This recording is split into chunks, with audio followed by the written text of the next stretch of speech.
The snow screamed before anyone did. Wind howled like something alive, tearing at fences, prying at doors, stealing every breath from the world. Somewhere in that white nothing, a horse screamed. Then silence. Two children ran toward it, a boy with a lantern and a girl dragging a rope behind her. Their coats whipped in the wind, their boots vanishing in drifts that swallowed their legs. "Samuel!" the girl cried. "Mama said don't go out." "Then don't tell her," he shouted back. "Just help me." The lantern caught something half buried, a man, face blue from cold, one hand clutching a burned photograph. Samuel dropped to his knees, shaking him. "He's not dead yet." The girl just stared, tears freezing before they could fall. When the door finally opened, light spilled into the snow, and a woman stood there, hair loose, eyes hollow from too many winters. She didn't ask who he was. She didn't ask if he deserved saving. She only said, quietly but firm, "Get him inside." And that's how mercy came into their home, dragging the storm behind it. The door slammed against the wind. Emma leaned her shoulder into it until the latch caught, snow blowing through the cracks like powdered glass. The stranger lay near the hearth, boots frozen, breath shallow, skin torn by frostbite and burns. His face was half ash, half ice. Samuel and Mary huddled close to the fire, watching their mother cut away his coat. It was stiff with soot and blood. "Mama, what happened to him?" Mary whispered. "Fire," Emma said, "and too much of it." She spoke like someone who knew. The smell of smoke clung to his clothes, strange in a house that hadn't seen a flame since her husband died in the mine collapse last winter. Outside, the wind clawed at the windows. Inside, she boiled water, tore an old sheet into bandages, and told the children to fetch the thickest blanket they could find. "But that's Pa's blanket," Samuel said. Emma looked up. Her eyes softened, but her voice did not. "Then your father won't mind sharing it with a dying man." The boy hesitated, then nodded. It took hours for the man's color to return. He didn't wake, not even when she dabbed the burns on his chest, not even when she whispered, half to herself, half to God, "If this is a sin, let the storm judge me first." By morning, the wind had buried the fence posts, and the world outside their cabin was gone. The man stirred, his lips parted, cracked with blood. Where am I?" "Alive," Emma answered simply. He tried to sit up, winced. His voice rasped like sandpaper. "You should have left me." "Tell that to them," she said, nodding to the children asleep beside the fire. He stared, at the blanket covering him, at the small pair of hands clinging to the fabric's edge. "Why?" he murmured. Emma didn't look up from wringing the rag in her hands. "Because they still think everyone deserves to be saved once." For a moment, the house was quiet, except for the crackle of wood and the faint cry of the wind.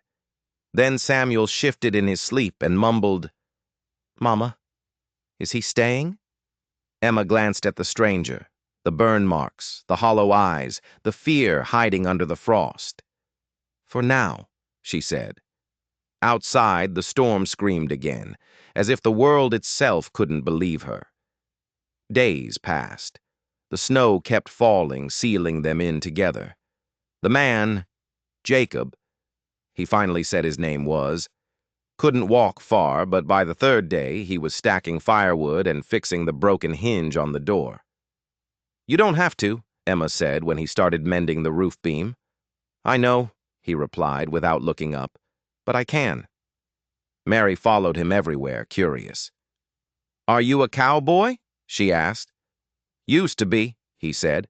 "Now I just ride what I can fix." "Mama used to say Pa could fix anything." Jacob paused, then smiled faintly. "Then he's probably watching me make a mess of it." That was the first time Emma saw him smile. But when the snowlight hit his face, she saw the scars under his jaw, dark, rough, like skin that had once melted. And when he looked into the fire, his eyes didn't see the present. They saw something burning far behind it. That night, he woke screaming. Samuel ran from his bed. Emma lit the lamp. Jacob was sitting upright, trembling, the blanket half off, sweat pouring down his face despite the cold. "It was a mine," he gasped. "It wasn't my fault." Emma froze. The word mine hit the room like a gunshot. She said nothing, just watched him curl in on himself, muttering apologies to ghosts no one else could see. Outside, the wind howled again, and the snow began to fall heavier, the storm inside matching the one beyond their walls. And for the first time in months, Emma didn't know if she'd saved a man or brought the fire back into her home. The snow didn't stop. By the end of the week, the world outside was a white silence, and inside that silence, they began to share their breath. Jacob mended what he could.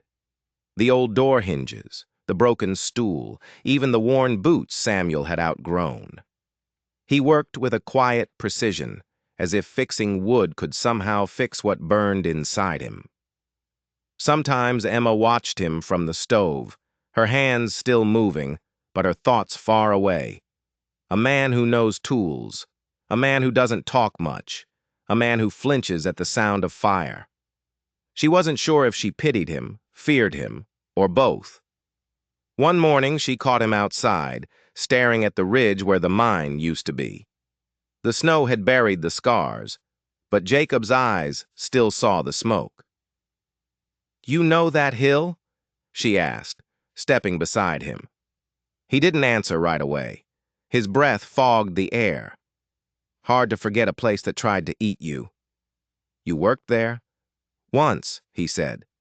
"Before it came down." Emma didn't ask more. The words "before it came down" were enough.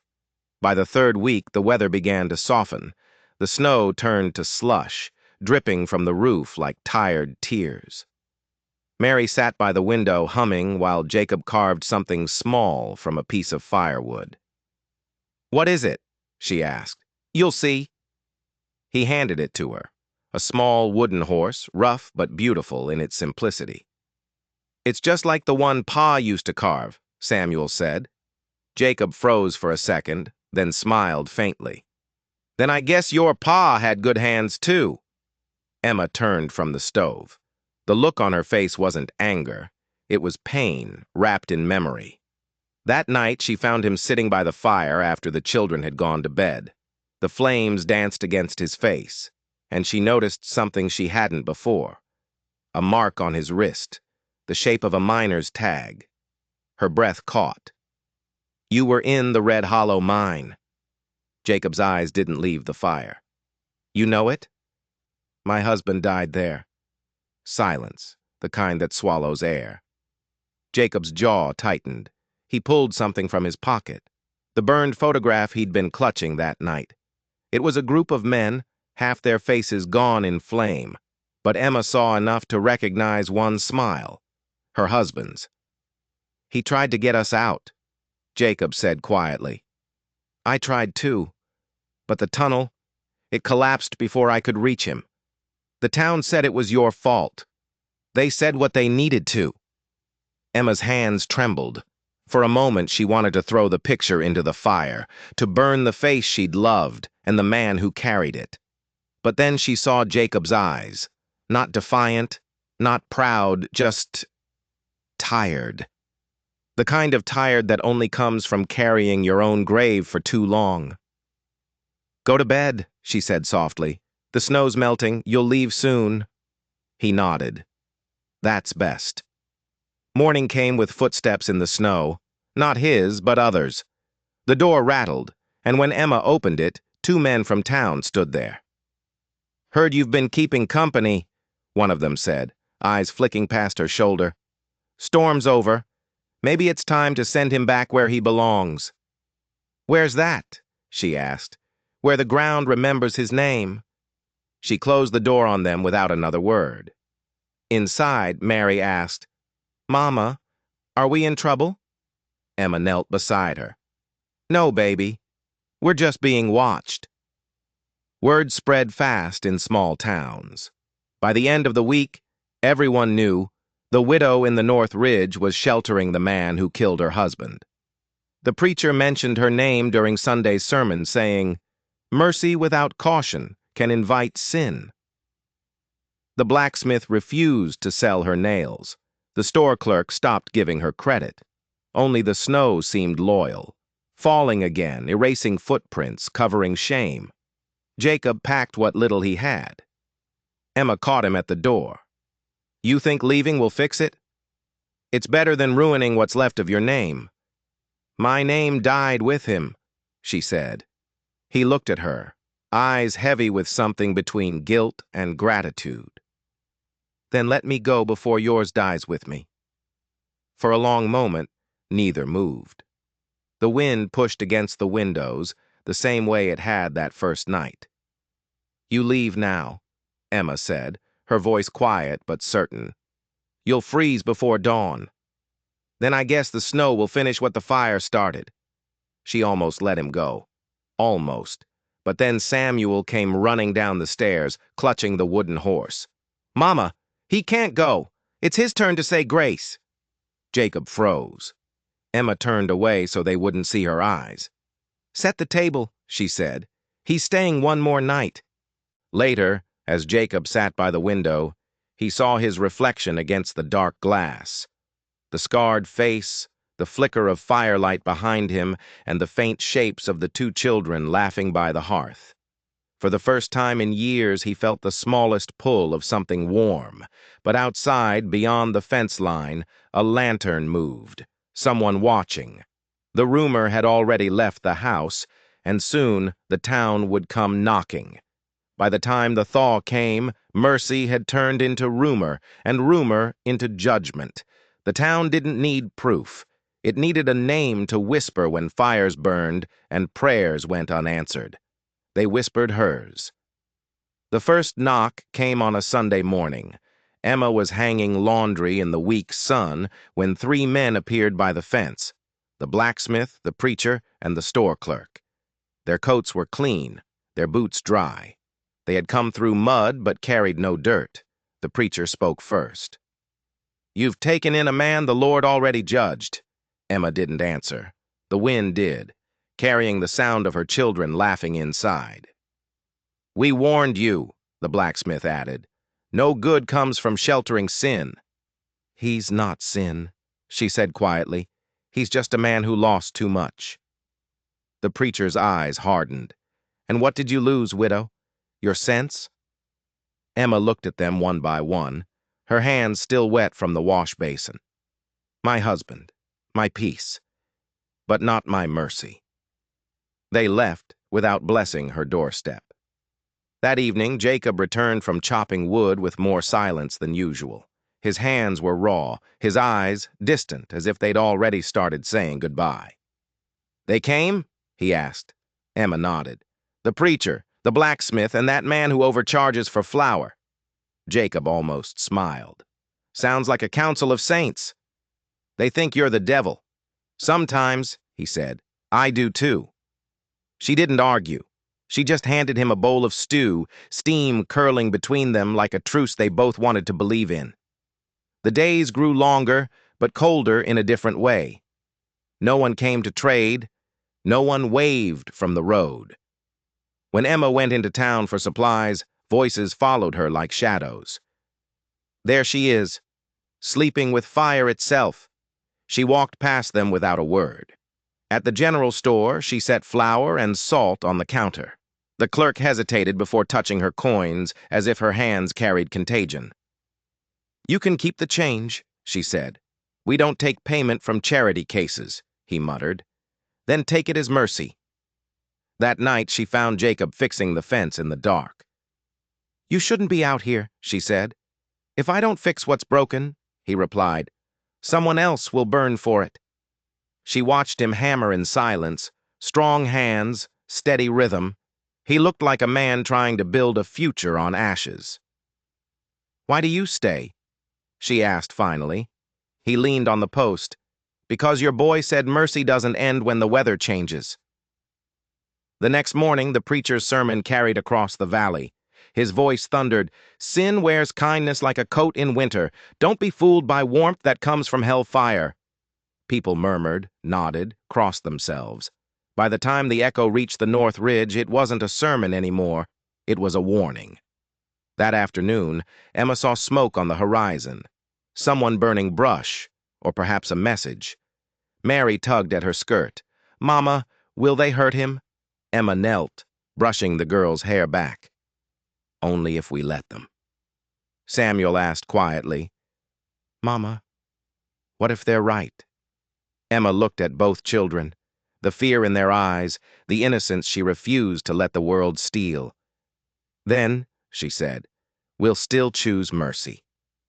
Later that night, Jacob tried to leave. Emma woke to the sound of the door creaking open. "Where will you go?" she asked from the shadows. "Far enough that the whispers stop." "Whispers don't stop," she said. "They just change names." He turned, eyes hollow. "You don't understand. When the mine collapsed, I wasn't supposed to live. They said I caused it. Maybe I did. You tried to save them, and failed." "So did I," she said softly. "Every day since." Jacob swallowed, his throat tight. "You don't owe me forgiveness." "Maybe not," she said, "but my children do. You owe them staying alive." He let go of the door handle. The wind outside sighed like something relieved. Weeks passed. The snow melted into mud and the mud into grass. The world was changing, but not the people in it. One afternoon, as Samuel and Mary chased each other through the yard, Emma noticed something by the fence, a wooden cross made from two old planks. Jacob was driving it into the ground. "What's that?" she asked. "A place to bury what we can't carry anymore." He set a small object at its base, the burned photograph. Emma stood beside him, staring at it. "You think burying it will make the town forget?" "No," he said, "but maybe it'll make me stop remembering wrong." The light caught his eyes then. Not guilt, not shame, but something quieter. A kind of surrender. As dusk fell, they sat by the steps while the children slept. The air was thick with the scent of wet earth and pine smoke. "You ever think mercy costs too much?" he asked. "Every day," she said, "but it's the only thing left worth paying for." He nodded slowly, as if he'd been waiting years to hear someone say that.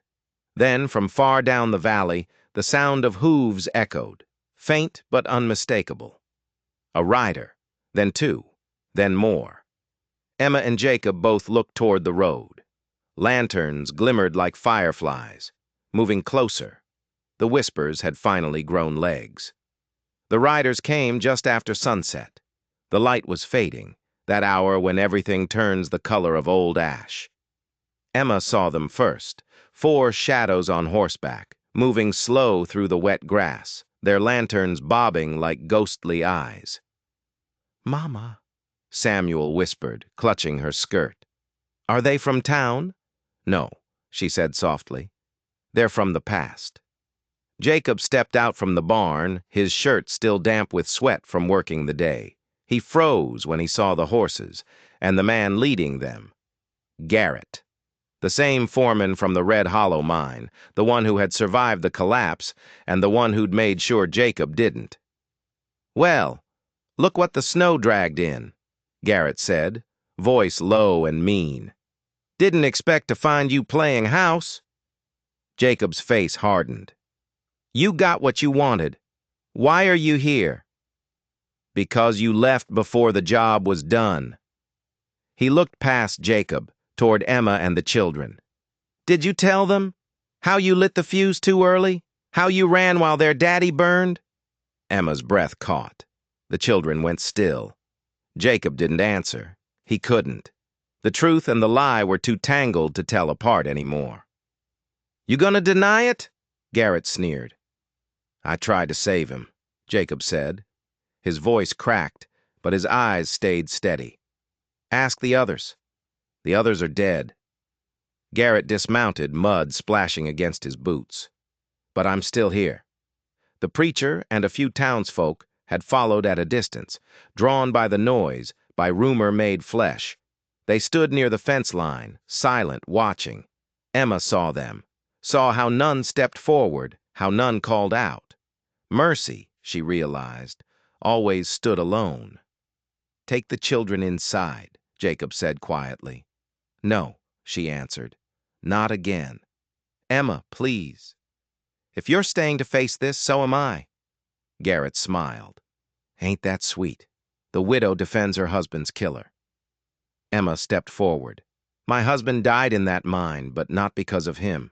He died because men like you told others to keep digging when they should have stopped." Garrett's smile vanished. "Careful, woman. Words can burn. So can truth." Garrett's men fanned out, circling the cabin. Jacob reached for the old rifle by the door, but Emma laid her hand on his arm. "No killing," she whispered. "Not this time." "Then how do we stop them?" "You once said the mine took everything. Don't let it take who you are, too." Jacob lowered the gun, then stepped outside, hands open.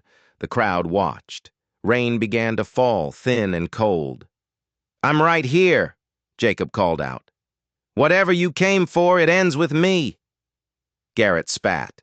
"You don't get to choose how this ends." "Neither do you," said another voice.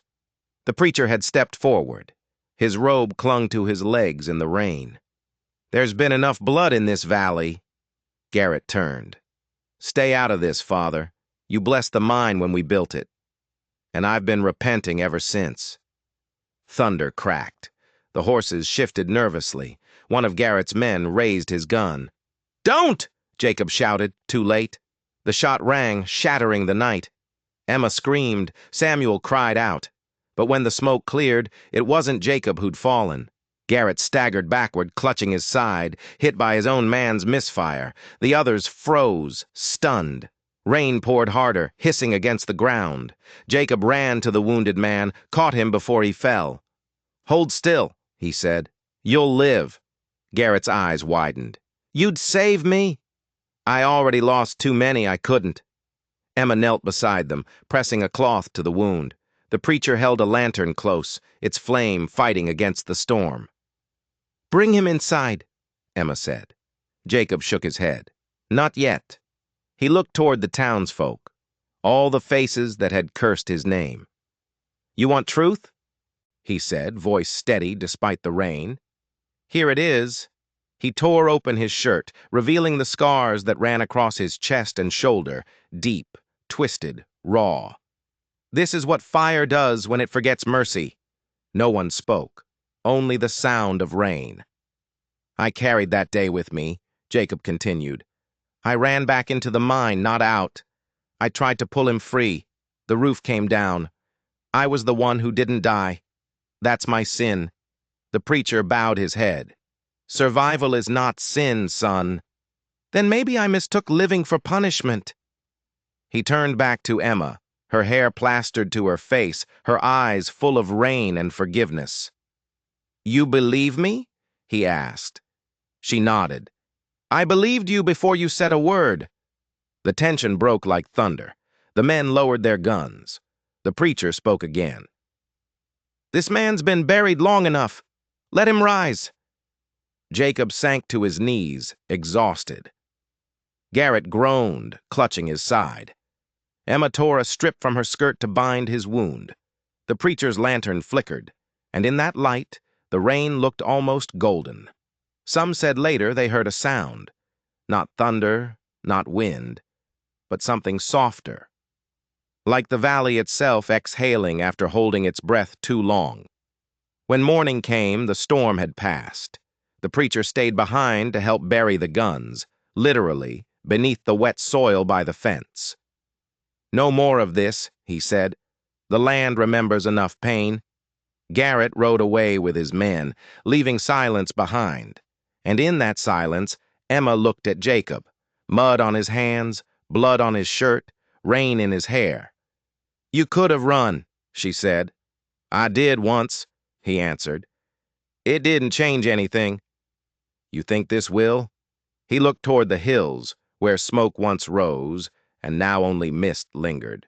"Maybe not for me," he said, but for them. The children came running from the house. Mary threw her arms around his leg. Samuel looked up, grinning through tears.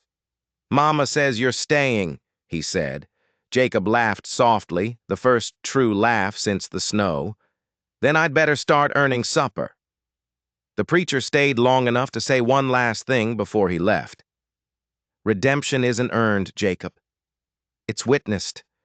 Don't waste what she saw tonight." Jacob watched him go. The valley was quiet except for the dripping eaves and the sound of wet earth breathing again. Emma stepped beside him, slipping her hand into his. "It's strange," she said. "After all that fire, it's the rain that hurts my eyes." He smiled faintly. "That's how you know it's real." Spring didn't come all at once. It crept in quietly like someone afraid to disturb what winter had buried. The snow thinned, the ground softened. The air began to smell less like smoke, more like rain and dirt, the kind that promised something might grow again. The cabin still bore the scars, bullet holes patched with new boards, the fence rebuilt with crooked nails. But inside the air was different. There was laughter again. Samuel and Mary chased each other through puddles while Emma hung laundry under a sky that no longer threatened to break. Jacob stood by the steps, coat off, sleeves rolled, digging a small square of ground near the fence. "You missed a spot," Emma said, shading her eyes. He smiled faintly. "You sure you want this here?" "It's the only place the earth's soft enough." "Soft ground remembers," he murmured. "So do people." He glanced at her. The way she said it, gentle but firm, like someone who'd stopped running from her ghosts. They planted the tree together, an apple sapling from the preacher's own yard. He'd ridden out the week before with a sack of tools and a quiet smile. "The valley needs more things that bear fruit, not bullets," he'd said. Emma held the sapling steady while Jacob shoveled soil over its roots. The children brought water in tin cups, spilling most of it on their boots. "It looks small," Samuel said. "Everything does when it starts," Jacob replied. Mary knelt, touching one of the tiny leaves. "Will it grow red apples?" "If we take care of it," Emma said. Jacob added, "if we remember why we planted it." The boy frowned. "Why did we?" Emma looked at Jacob, then at her children. "Because the world burns easy," she said, "but grows slow. As days turned to weeks, the valley began to change. The town that once spat her name now nodded when she passed. The blacksmith fixed her kettle for free. The preacher came often, helping with repairs, sometimes just sitting by the fire in silence. He said little, but once, as he left, he looked at Jacob and said, "Every man deserves a season that doesn't remind him of the last." Jacob didn't answer, but that night he left the window open to the sound of rain, as if testing the world's forgiveness himself. One morning, Samuel found a small green bud on the sapling. He ran inside shouting, "It's growing! Mama, it's growing!" Emma stepped out, still wiping her hands on her apron. Jacob followed behind, quieter, carrying his coffee. They all stood around the tree, watching something so small command their entire attention. "What's it mean?" Mary asked. Jacob crouched, brushing the leaf between his fingers. "It means we did something right." As the days warmed, Jacob worked farther from the house, repairing barns for neighbors who once wouldn't meet his eye. At first they paid him with silence, later with supper and conversation. Sometimes he'd come home after sunset, smelling of rain and sawdust. Emma would be waiting on the porch, the lamp glowing behind her. She never asked where he'd been. He never asked if she'd forgiven him. Some things, they both understood, were better shown than said. Late one evening, as the horizon blushed with the colors of a dying sun, they sat under the apple tree. The children had fallen asleep beside them, heads resting on a shared blanket. The air hummed with crickets and distant thunder, the gentle kind, not the kind that breaks things. "You ever think about leaving?" Emma asked quietly. Jacob thought for a long moment. I used to think forgiveness meant running until no one could find me. Now I think it means staying until they do. And if they never come? Then I'll stay anyway. She smiled, brushing a curl from her face. That sounds like a vow. It is. A breeze stirred, making the sapling's leaves whisper above them. Jacob looked up at it, then down at his hands. Funny thing, he said softly. The fire took my name, but this tree, it gave me one back. What name is that? Father. The sky deepened into blue and gold. Rain began again, light and steady. Not the storm kind, but the kind that soaks and stays. The preacher's voice drifted from far down the valley, reading from a Sunday sermon carried by the wind. And from ashes they shall bloom. Emma closed her eyes, letting the rain fall over her face. Jacob watched her, the woman who'd once been a stranger's savior, now saving him every time she smiled. He reached out, took her hand. You ever wonder why it was us? Because mercy doesn't need a reason, she said. Only a witness. He squeezed her hand gently. The apple tree trembled in the wind, and one of its small blossoms, and white and new, and broke free, landing softly in the mud.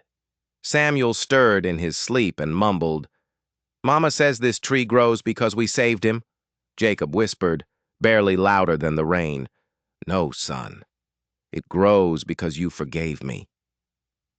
Years later, they would say that every spring when the first apple bloomed, it smelled faintly of smoke. Not the kind that burns. The kind that reminds you something once was lost, and then found again. And in that valley where snow once buried everything, mercy took root. Quiet, steady, unshakable. Like a vow no storm could ever break.